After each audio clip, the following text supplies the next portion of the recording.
bem? Esse mês estamos aqui com um tema que é muito bacana e vem sendo discutido em diferentes espaços, inclusive dentro da escola. E são os acompanhamentos, as parcerias e os apoios e o seu papel no processo de escolarização das pessoas com deficiência e transtorno do espectro do autismo. Para falar desse tema, nós trouxemos uma convidada especial, que é a professora Diana de Mello.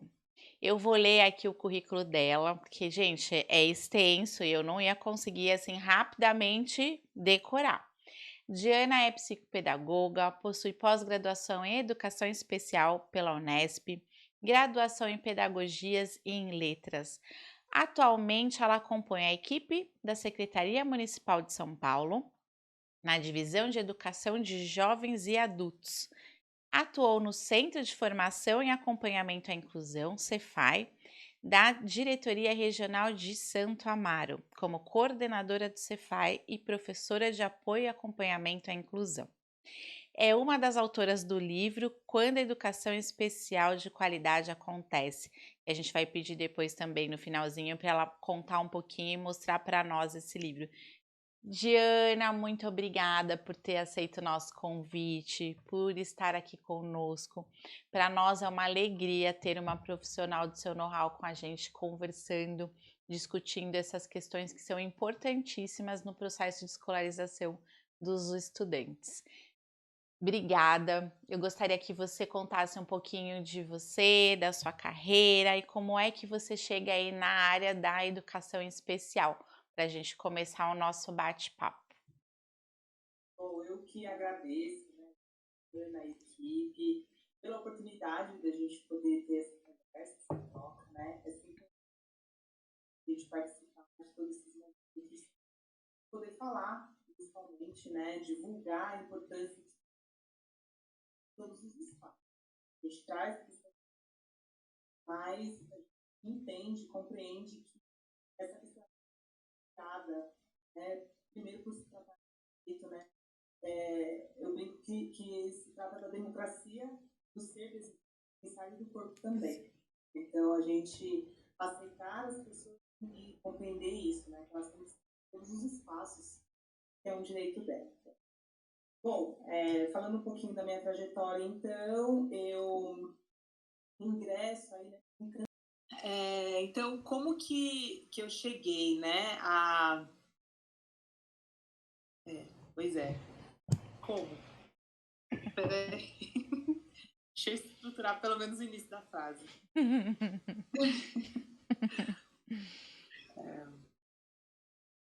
Então vamos lá. Então, como que chegou até mim esse encantamento pela educação especial, pelos processos inclusivos? Eu ingresso na licenciatura, né, em 2004, faz pouco tempo, e então eu vou trabalhar principalmente na rede particular. Ali eu tenho contato com um estudante com deficiência intelectual, né, por conta da síndrome de Down. Era uma escola, ainda é, né, de caráter inclusivo, mas eu não tive, né, naquela época, não tinha nada voltado para os processos, todos os processos inclusivos no currículo da educação superior. Isso só acontece anos depois, né? Então, era muito da pesquisa que a coordenadora pedagógica trazia para nós pesquisávamos juntas e pensávamos, né, em como garantir para aquele estudante a participação, né, o direito que ele tem à educação. Só depois de formada, e aí quando eu ingresso de fato na rede municipal, né, da Prefeitura de São Paulo, é que eu vou começar a compreender todo esse universo. E aí eu ingresso, então, eu sou professora de ensino fundamental 2 e médio, né? A minha primeira graduação foi letras, língua portuguesa e espanhola, e aí que eu vou compreender, né, o que é uma sala de recursos multifuncionais, que toda essa estrutura da educação pública, ela muitas vezes não tem na rede particular, né? Isso tem mudado bastante, né? A gente vê que a luta das famílias, né, de educadores, enfim, para que esse processo ele se efetive onde a criança, estudante, jovem, adulto esteja. Então, em 2015, eu ingressei no CIEJA, né? O que é o CIEJA? Eles são Centros Integrados de Educação de Jovens e Adultos da Prefeitura de São Paulo, que vai atender apenas estudantes adultos, né? Então, aí a gente tem horários de manhã, à tarde, à noite e sempre turnos de 2h15. E quando eu ingresso por meio de processo seletivo, né, mesmo sendo funcionária pública, concursada, a gente participa de um processo seletivo para atuar nos CIEJAs, que são centros bem específicos de atendimento, né? Então, você tem que ter um olhar acolhedor, tem que considerar o histórico desse jovem adulto, dos adolescentes, né, que saem evadidos do ensino fundamental para poder fazer essa acolhida. E lá eu tive contato até diferenciado no sentido de que muitos estudantes, jovens, adolescentes, adultos com deficiência, eles participavam ativamente, né, dos processos ali pedagógicos.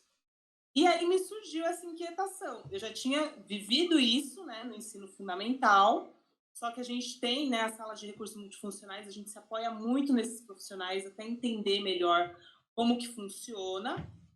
E aí, quando eu ingresso no CIEJA, eu falo, não, gente, eu preciso estudar. Né? É imprescindível que isso, de fato, aconteça e precisa acontecer com qualidade. Então, eu ingresso na especialização em educação especial, né, pelo Unesp, como você colocou, e aí a minha área de estudo é a deficiência auditiva barra surdez, né, a ênfase que era dada. Com isso, eu conheço a EMEBs, né, que são as escolas municipais de educação bilíngue com foco na Libras, né? Então, é toda uma caminhada, né, Luciana? Uma coisa vai levando a outra, enfim.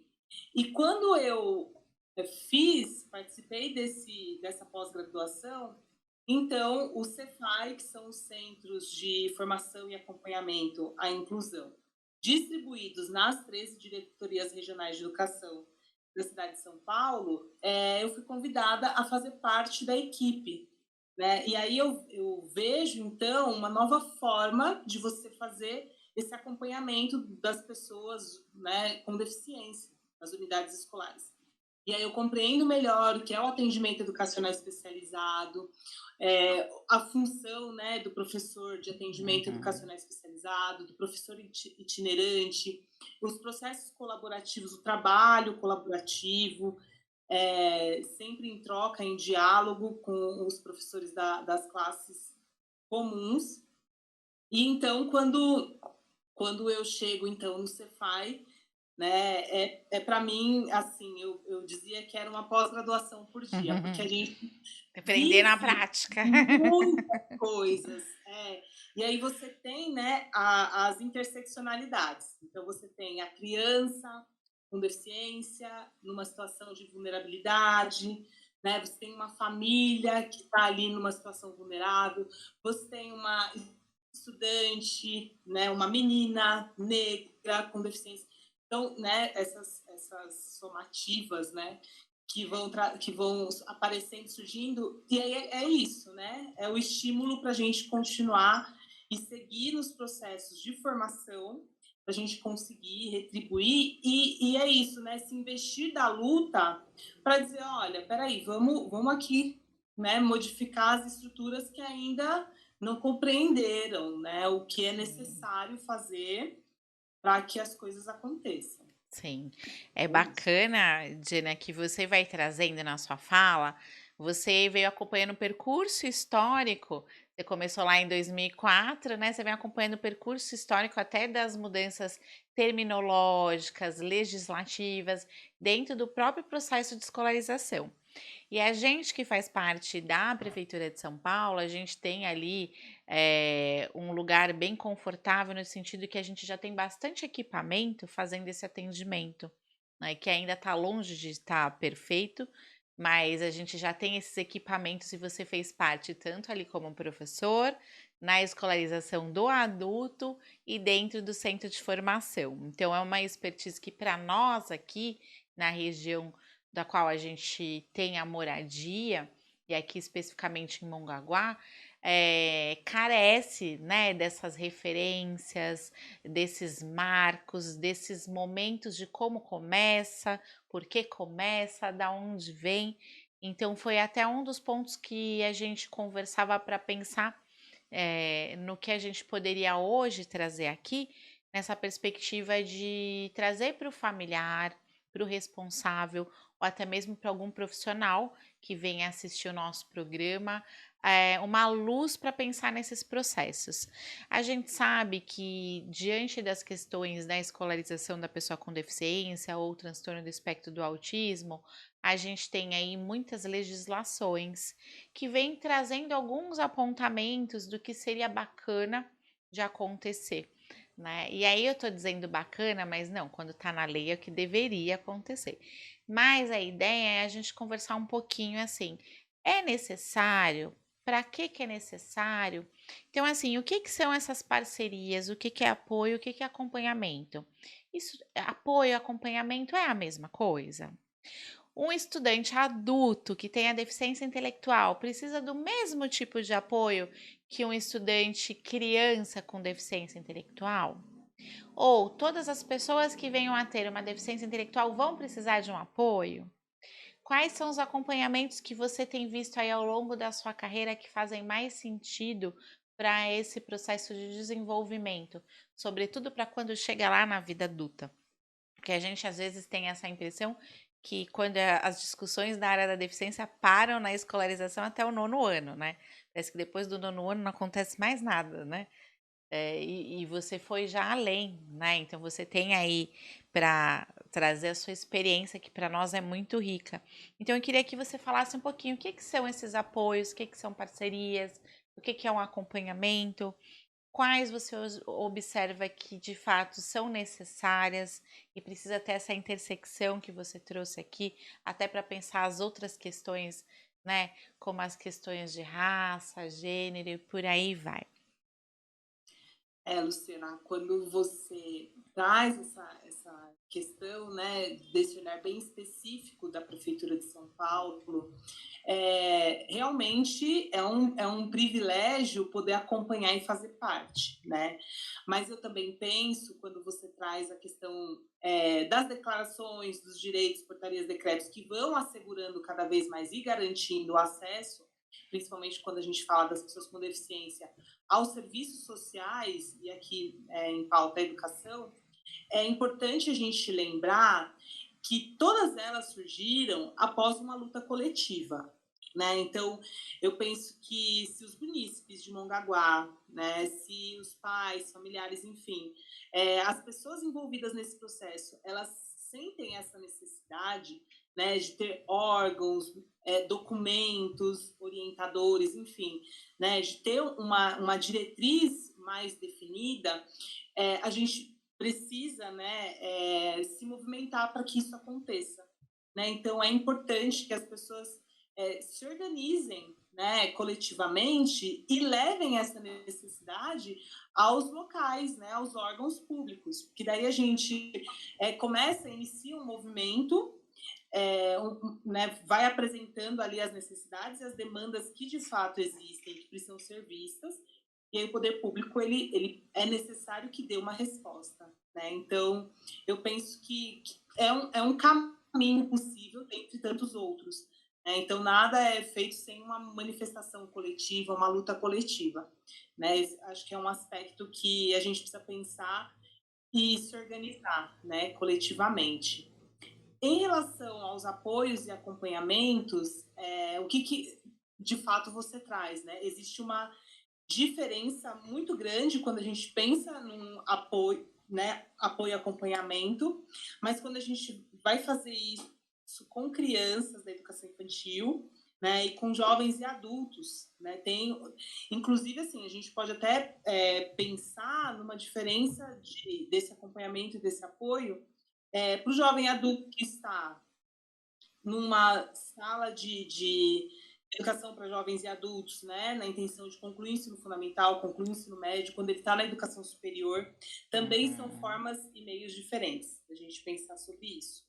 Mas o que é importante, a meu ver, é que a gente sempre parta do sujeito, né, do indivíduo. Sim. Então, é uma criança que tem uma deficiência X. Então, a gente precisa pensar no assistente terapêutico, no estagiário, no cuidador, no não sei quem, alguém que vai abrir a porta para ele, alguém que vai tirar o material da mochila. É isso, né? Será que esse sujeito, esse indivíduo, realmente necessita disso? Será que isso é o apoio? Né? Então, a gente precisa ter esse olhar, um olhar muito cuidadoso, porque senão, ao invés da gente funcionar como um apoio ou garantir recursos, né, que funcionem como apoio, a gente vai estar sufocando, né, essa pessoa que talvez não seja isso que ela precisa. Né? Então, esse olhar, né, conhecer como que essa pessoa funciona, mais ou menos isso, né? O que ela consegue fazer, qual de fato é o apoio, em que momentos, né, vai precisar desse apoio. É como assim, quando a gente precisa de pegar um impulso, né, para subir em algum lugar. Será que toda hora a gente vai precisar de alguma coisa ali nos amparando para? Não, né? Você vai precisar em momentos específicos. Uhum. Então tem isso também, né? E é importante que assim, o apoio ele seja sempre pensado e organizado na perspectiva da autonomia. Então, existe um determinado recurso, uma estratégia que é utilizada, visando que aquela pessoa ela vá, aos poucos, se apropriando desse recurso, até que ela mesma consiga agir de forma independente, né? Agir de maneira autônoma. Né? Ninguém quer o tempo todo alguém colocando, por exemplo, a camiseta em si. Né? A gente está falando aqui também, Luciana, volto a dizer, de acordo com as características de cada pessoa. Né? Sim. Talvez sim, talvez haja necessidade de que isso aconteça em determinadas, de acordo com as características de cada um. Né? Mas o apoio ele sempre vem nessa perspectiva da autonomia, né? E de contribuir para os processos inclusivos nesse sentido, né? E não de causar uma dependência da pessoa em Sim. relação ao recurso ou ao objeto, enfim. Eu acho que a professora traz aspectos fundamentais para a reflexão. Essa questão primeira, né, dessa organização social, né, em prol daquilo que se deseja, aquilo que é necessário, e como que a gente se articula, né? A gente tem aqui, por exemplo, a gente está aqui, está fazendo esse programa, os profissionais estão aqui conversando, você que vai participar dessa transmissão terá suas reflexões ao assistir este programa e também pode trazer dúvidas, questões, também fomentando que isso aconteça num programa. Eu trago a dúvida para que venha ao ar e a gente possa discutir isso, é uma forma. Eu começo a perceber outras pessoas com dúvidas e discussões no mesmo canal, e aí vou ali representar, enfim. São questões diversas, mas é importante você trazer essa luz, né, do quanto a gente precisa se organizar ainda socialmente para que, de fato, o que é direito aconteça nos diferentes lugares, né? Independente do tamanho da cidade, a gente precisa se mobilizar para. Acho que foi uma fala muito importante. E a outra questão que você trouxe aqui, do apoio em relação a recurso e autonomia. Então, é bacana você dizer: olha, existe sim pessoas que precisam do apoio, mas esse apoio nem sempre é permanente. Ele pode ser temporário. Nem todo mundo vai precisar e tem gente que nem vai querer. Quando você foi falando, professora Diana, foi me passando na cabeça adolescente. Porque você trabalha com os adolescentes, eu já tive, assim, adolescentes com questões visuais e que chegava uma prova adaptada. E que a prova, apesar de ser adaptada, ela não era adequada, porque ela era muito grande. E aí o cara já tem uma questão que ele não quer ficar falando sobre isso, porque adolescente não quer ser diferente, né? Uhum. E ainda me chega uma prova que é do tamanho maior que a carteira dele, que não tem como o colega do lado não perceber uma diferença significativa na prova. Então o cara não quer nem mais fazer a prova. No dia da prova já nem estava vindo, né? É Então isso. você foi trazendo isso e me veio à cabeça. Será que ele quer? Né? Ele quer alguém tutelando o tempo todo. E aí a família, a gente se coloca no lugar da família. Quando tem uma criança pequena, sobretudo, Não, mas se eu tenho direito, eu preciso conseguir tudo que eu tenho direito. Mas, o que me remete, às vezes, a essa questão de apoio, aí eu não sei se o que a professora acha disso, mas é a questão de o apoio ficar atrelado a uma incapacidade. Então eu não dou um apoio, de fato, para apoiar, para complementar, para ajudar, mas eu trago um apoio relativo a uma incapacidade, porque eu acho que o outro não vai conseguir fazer, então eu sempre Uhum. tenho que ter alguém fazendo por ele, né. Eu não sei o que você pensa sobre isso, se você quiser falar um pouquinho. Sim, fica muito evidente isso que você está trazendo, Luciana, quando a gente pensa em adultos, né? Então, assim, eu tive essa experiência, né, no CIEJA, como eu falei, e lá a gente encontra, por exemplo, situações como a mãe que volta a estudar porque a filha está matriculada ali e ela quer estar o tempo todo, sabe, vigiando essa estudante, porque não vai conseguir viver se não for com a presença da mãe ali. A gente vê isso acontecer, né? E será? Será que é exatamente assim? Não. E eu já vi, né, situações em que o estudante se manifestava, falava assim, pode ir para casa, né? Olha, dá o diploma para minha mãe, para ela terminar os estudos e me deixa aqui. Porque é isso, né, Luciana? É a gente enxergar o todo, né? E não só, como você colocou, a incapacidade, mas e o outro lado, né? E o que essa pessoa já sabe, tudo o que ela consegue fazer. Porque a gente não tem, muitas vezes, dimensão dos processos mentais, né? De como Sim. eles são elaborados e organizados para a gente poder executar uma ação que pode parecer simples, né? Uhum. Então às vezes, nessa questão de amparar, de que ninguém vai cuidar do meu filho como eu cuido, ninguém vai olhar para ele, mas será que o professor vai, né, atender, dar ali uma atenção para o meu filho, para minha filha? Esse tipo de equívoco acontece. E é exatamente isso que você está trazendo, né? De como as famílias elas também precisam se sentir seguras. Eu acho que isso também é um pouco de função da unidade escolar, né? De oferecer esse espaço, de dizer, olha, estamos juntos, estamos em diálogo, né? Traga para mim tudo que você vê acontecer dentro de casa, tudo que esse sujeito já consegue fazer. Vamos aqui juntos pensar em estratégias que também você possa levar para casa, né? Então, acho que é importante fortalecer esse diálogo. É importante que a escola acolha, né, os familiares. A gente fala muito da mãe, que principalmente, né, que eu trouxe aqui, porque é uma experiência que eu vivi, porque a gente sabe, né, todo esse processo de Sim. luto, do filho perfeito, enfim.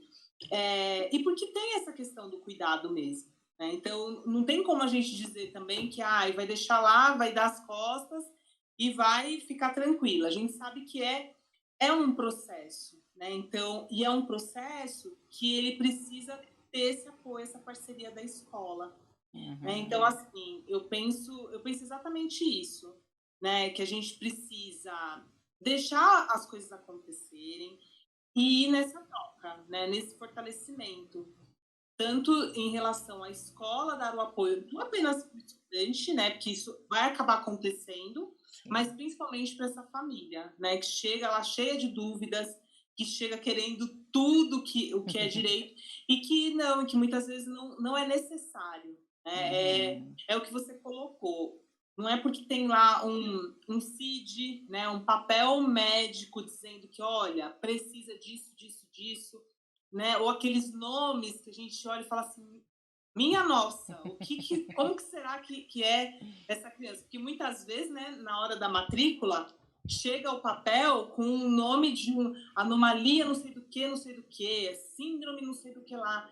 E aí você olha para o papel e fala, nossa, será que a gente vai dar conta de atender? Aí você, né, recebe a criança, o adulto, enfim, o adolescente estudante, e tá tudo bem, né? Tá Uhum. tudo bem. E consegue fazer mil coisas que o papel diz que não.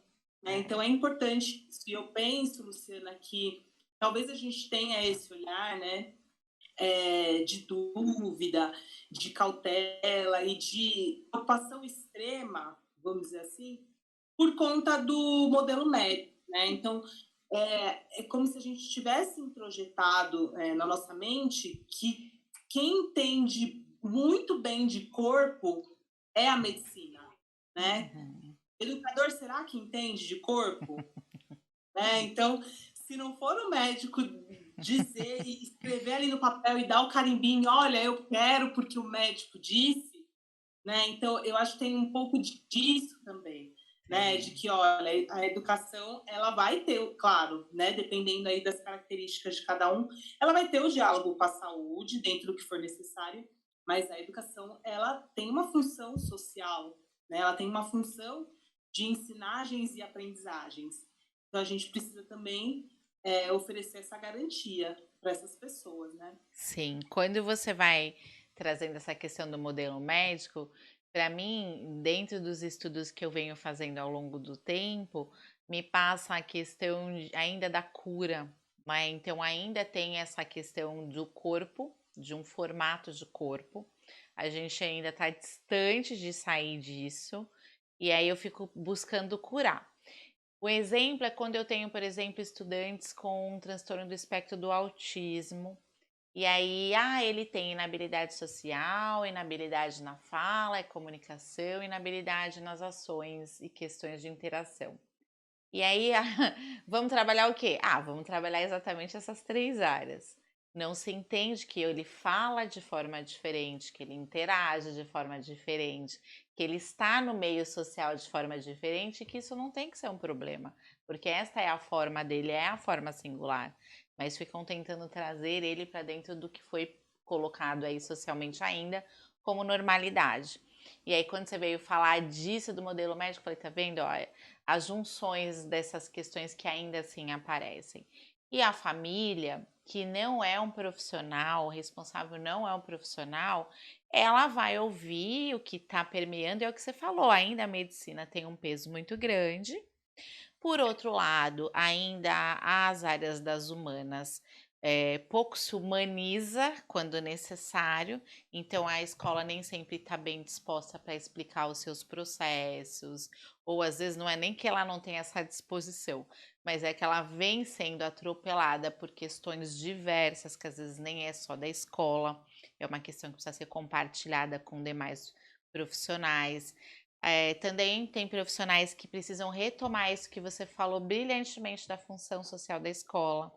Quem depende do indivíduo que eu tenha lá, sobretudo quando a gente está falando da escolarização da rede pública, a função é de ensino e aprendizagem.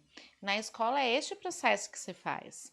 Né? E o indivíduo que está lá, ele tem direito a passar por esse processo, do começo, meio e fim. E aí o desenvolvimento dele acontecendo, né, de diferentes formas.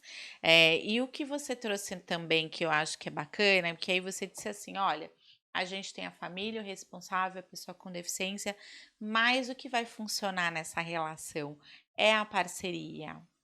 É um conhecer o outro, um ter a comunicação fluida, aberta com o outro, a gente poder ter trocas, né, efetivas, né? Aí eu gostaria que você contasse um pouquinho como é que essas trocas vêm acontecendo na escola, como é que você percebe que momentos isso pode acontecer, dicas de que momentos você acha que é bacana, como é que você percebe isso na vida adulta? Você viu as pessoas com deficiência trazendo a sua voz e vez, né? Ou sempre tem alguém falando por elas? Queria que você falasse um pouquinho sobre isso. Luciana, eu tive uma experiência no CIEJA, né, na Educação de Jovens e Adultos, em relação a esse acompanhamento, né, junto às famílias. Então, nós organizamos um café terapêutico e convidamos algumas mães, principalmente, a contarem um pouco, né, da história de vida dos filhos que estavam ali e delas mesmas. E o que a gente teve o cuidado de trazer é a questão de mães que já tinham, vou dizer, superado esse luto, né, do filho perfeito, mas principalmente que tinham, de fato, jogado o filho para o mundo. né? Então, eram mães de, por exemplo, estudantes com 17, 18 anos que já estavam trabalhando, né? Já tinham sido inseridos no mercado de trabalho. E a gente compreendeu ali naqueles relatos da angústia de muitas mães de que, nossa, né, meu filho jamais vai conseguir fazer isso. Mas por que jamais, né? Não, porque ele não consegue, porque ele não pode, e era sempre isso. Né? E aí, nessa conversa, nesse momento de troca, a gente percebeu que muitas famílias começaram a repensar a forma como olhavam para os próprios adultos que estavam dentro de casa. Né? Então, tem essa questão do mundo do trabalho, tem a questão dos relacionamentos. Né? Então, fulano com deficiência X não pode namorar, não pode, imagina, jamais vai, né, ter uma família, uma convivência, enfim. Então, tem um pouco disso também. E como que a gente faz, né, para manter essa parceria, principalmente nesses aspectos? Assim, né, Luciana, é exatamente o que você falou. A gente precisa compreender que é um processo. Né? Então, se a gente pensar, por exemplo, que uma criança, um bebê, nos 2 primeiros anos de vida, ou os 3 primeiros, né, aprende tanta coisa, né?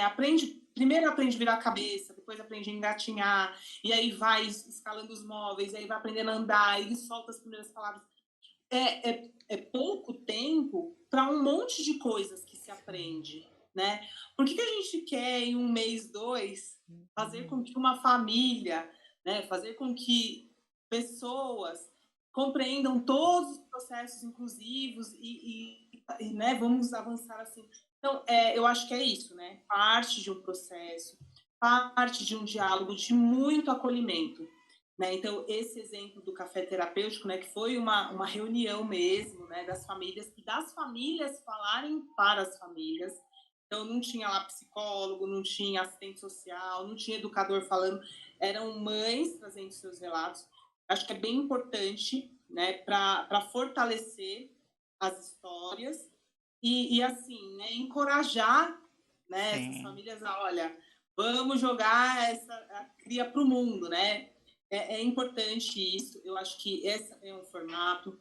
Eu também já vi acontecer da equipe gestora mesmo. E aí eu estou falando de diretor, né? Chamar a família, olha, vamos conversar? Como que está sendo? Como que é para vocês? Estou aqui de portas abertas, precisando, venham. Né? Tem a questão do coordenador pedagógico também. É uma outra forma que a gente tem de fazer esse acompanhamento, né? De chamar essa família, de conversar. Às vezes, Luciana, a gente sabe que não temos responsáveis tão estruturados e organizados, né? Não por culpa da família de jeito nenhum, mas assim, a gente sabe que tem pais, mães responsáveis que trabalham para dar conta e aí não tem esse tempo, né, de se direcionar até a escola. Então a escola consegue, né, um contato por telefone, o registro pedagógico, né, uma documentação pedagógica dessa criança, desse jovem, desse adulto, né, para poder colocar para a família como que está sendo esse percurso, para poder colher também, né, esses relatos. A pandemia trouxe, né, isso de bacana. Então, algumas escolas aqui de São Paulo, elas têm agora o WhatsApp empresarial, comercial. Né? Então, as famílias enviam áudios, enviam vídeos, elas podem também se manifestar por esse meio, e aí é uma forma também a escola poder coletar algumas informações e fazer esse acompanhamento. Mas acho que, assim, o que fica é que tudo é um processo. Né? Tem famílias que você vai contatar e a pessoa vai fugir, porque vai falar assim, mas de novo a escola está me ligando para essa criança, esse filho, eu tenho que sair mais cedo. Né? Então, tem famílias que não vai compreender que é um olhar de acolhimento e de cuidado, mas é um processo, né? E aí vai muito da insistência da equipe gestora, pedagógica, e também dos outros, né? A comunidade escolar, ela é isso, ela é uma comunidade, né? Então, se essa comunidade, ela precisa acolher este ser, essas pessoas dessa comunidade. né? Então, Uhum. eu volto lá no coletivo, né? É a força coletiva que também é necessária nesse processo para manter esse diálogo com essa família. E é claro, né, Luciana, assim, nós somos seres humanos, né? Então, vai ter momentos de cansaço, vai ter momentos de Uhum. desânimo, tanto das equipes gestoras da escola quanto das famílias, mas eu acho que é esse apoio, né? É esse equilíbrio de quando um está cansado, o outro motiva, né? Sim. Quando um está perdendo as esperanças, não, mas olha, vamos lá, vamos juntos, vamos fazer juntos, vamos conversar, construir isso juntos, né? Eu Uhum. acho que isso é importante, vai trazendo um equilíbrio.